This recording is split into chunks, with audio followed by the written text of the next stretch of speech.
Hey, thanks for clicking on the video. Today we're looking at my first build of Episode Revenant. Despite what you might notice as you look at my channel, I do play classes other than Warlock.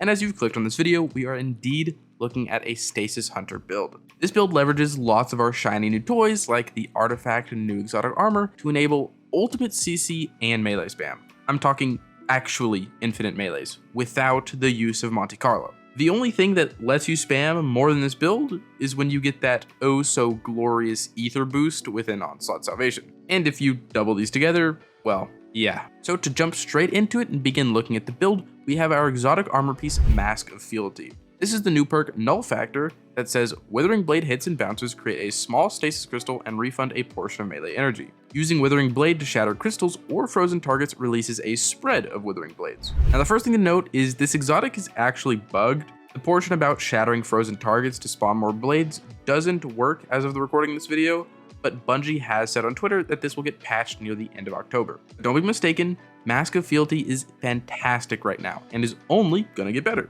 But moving to the rest of Null Factor, we have the melee refund that looks to be about 25 to 30% regen per melee, with actual terrain collision counting for that refund, so it doesn't have to just be enemies that it hits. And what's more is that the duped blades count for this too. Those don't seem to bounce as much as like the actual melee, but if you release that spread by hitting a crystal, your melee will get a nice chunk of regen from them. And then as the final part of Null Factor, we have the most slept on portion of this exotic. Your Withering Blades spawn small stasis crystals. This means a couple of things, but the big one is that our melee will now insta-freeze the first target it hits because crystals freeze nearby enemies when they spawn. Then after that, crystals get spawned from duped blades, giving us a massive amount of stasis crystals, all from our melee. And these crystals offer a ton of value to this build, specifically because of how they interact with our subclass and our exotic weapon of choice. But looking at that subclass, we don't have much ability customization, but we're running Gambler's Dodge to refund a melee charge when used,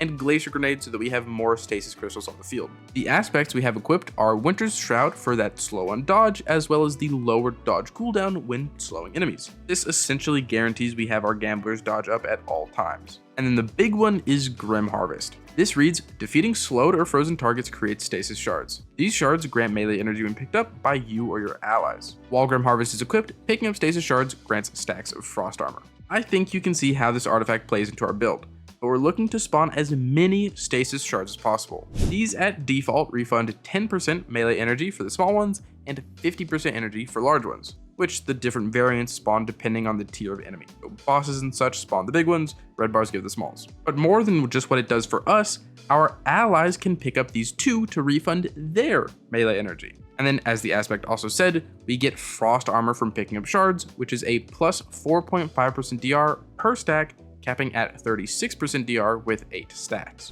And then where stasis shards become borderline broken is when we look at our fragments. On this build, we have Fissures, a classic for more shatter damage, Hunger, which causes all of our shards to refund more energy, and it is a lot more. This brings our melee regen from small shards to 17.5% and big shards to 75%.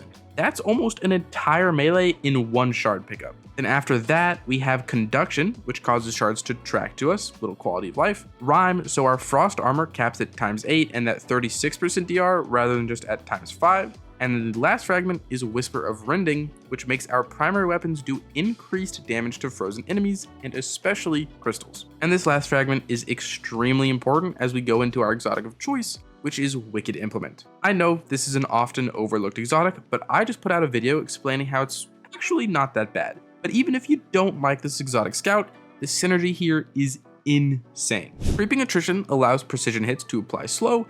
Its Catalyst gives it Headstone, which is great for our build, spawns more crystals. The Catalyst also allows the weapon to overflow when picking up stasis shards, which is a nice little bonus. But the big thing with Wicked Implement is the Tithing Harvest perk. This reads, while Creeping Attrition is active, destroying stasis crystals or landing precision final blows creates a stasis shard. The stasis shard returns to you, and collecting stasis shards refills the magazine. The part about spawning stasis shards from crystals is massive. Normally, Grim Harvest, our aspect, only spawns shards from defeats, but with Wicked Implement, you can go around tapping crystals, which are always one shot thanks to Whisper of Rending, and spawn in a stasis shard like that, which will track you from any distance. And this shard benefits us massively. We get melee regen, frost armor, and our gun is reloaded. And with how many shards are spawning, as you can see on screen, this gives us near infinite uptime on melees and DR.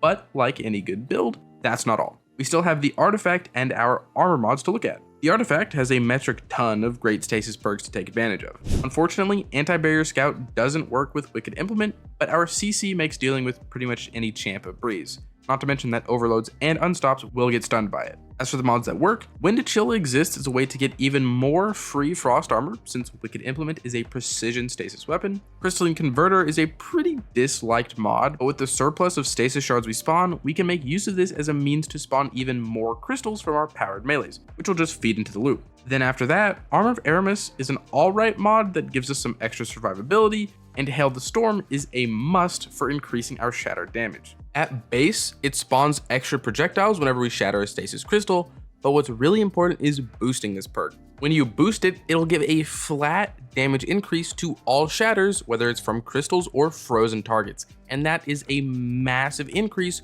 due to the volume of those shatters in this build. So when it comes to tonics, make sure you boost Hail the Storm.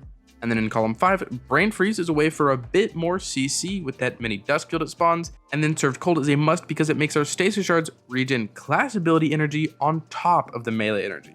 We already had incredible uptime on our dodge, but this just ensures it. And then in column 5, if you didn't want to run Brain Freeze or you're using something like Bittersweet, Conductive Cosmic Crystal is what I'd run instead. And then coming out of the artifact and into our mods, stats are preference since we're regening chunks and not increasing regen rate for most of our build. But resilience, mobility, and discipline are always good options. For armor mods, these are pretty supplementary. For the helmet, I'm running Stasis Siphon, you can run whatever else here. For our arms, I'm running triple heavy-handed for Ultra Origin. Unfortunately, melee kickstart doesn't work when you have multiple charges, but that would have been nice to have. For your chest piece, run whatever resists, and then on my boots, we have 2 invigoration for melee energy on orb pickup, and 1 recuperation for health regen on orb pickup. And then in our cloak, we have powerful attraction, so we can pick up orbs whenever we dodge. This is what we can rely on for some health regen in a pinch, as well as quickly picking up orbs to refund melee energy. With this in addition to Gambler's Dodge, there were many times where I got 2 melee charges from just 1 single dodge. And then also on our class item, we have some more room, which can be used for something like Special Finisher or a distribution mod.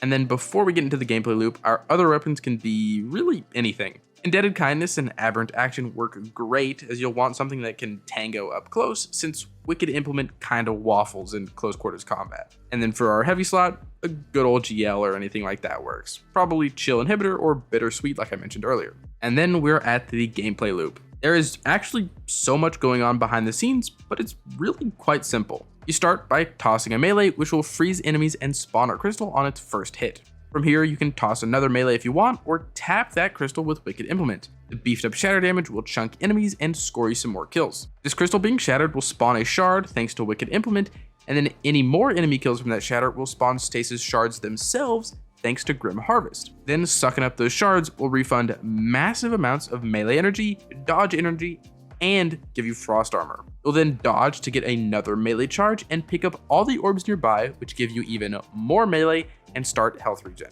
This keeps you in the fight and ready to freeze the next batch of adds. If you ever find the loop dropping or you need a tactical wall, use your grenade for some stasis crystals on demand. Just remember to shatter them with Wicked Implement. And then in any hairier situation, drop a Silence and Squall for some very long lasting CC, and use your rocket sidearm / heavy for any high value targets that show up. This build is an absolute blast to use. I thought it might turn out gimmicky, but it really is quite good. The crowd control, ad clear, survivability, and team support, don't forget that, are really up there. We're on pure stasis, but we somehow spam more abilities than even Prismatic. If you're interested in this build, a dim link will be down below, and if you enjoyed watching, a like, a subscription, and a comment are greatly appreciated. I'm on the road to 10,000 subs, and you can expect more builds just like this. Also, if you want to support me, support the channel, but you can't think of a comment down below Revenant, because that's the name of the subclass we're using, as well as the episode. So I think it's just fitting. And with that, as usual, I hope you are having a great day, and I hope to see you around.